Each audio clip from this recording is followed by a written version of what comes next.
eine totale Dreistigkeit. Das ist ja Blödsinn. Man will ja den Leuten nur das Geld aus der Tasche ziehen. Wer mit so einer Karre hier bei Rot über die Ampel fährt, soll 150 € SUV-Zusatzstrafe zahlen. Gute Idee oder fiese Abzocke? 500 PS. Abzocke. Ja, klar. Das wäre dann vielleicht sogar sinnvoller.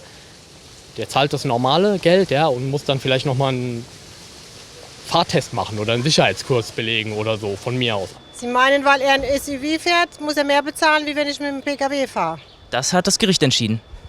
Ja, aus welchem Grund? Das verstehe ich jetzt auch nicht ganz. Das Gericht sagt, es ist einfach gefährlicher mit so einem großen Auto für die Menschen und wenn man da mit Rot rüberfährt. Das ist ein Argument, ja, kann ich dann nachvollziehen. Ich fahre selbst ein SUV und deswegen kann ich das gut nachvollziehen.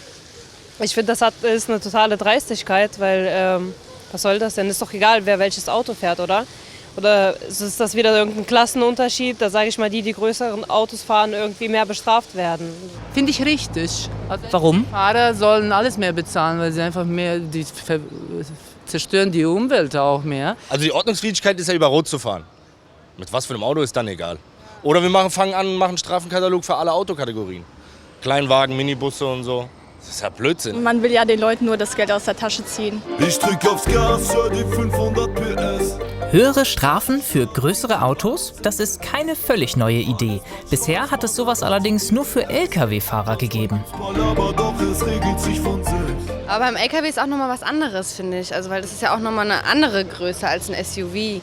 Lkw sind ja oft Berufskraftfahrer und da würde ich per se mehr Verantwortungsbewusstsein erwarten, als bei der Omi, die gelegentlich mal die Enkelkinder besuchen fährt. Im SUV vielleicht auch.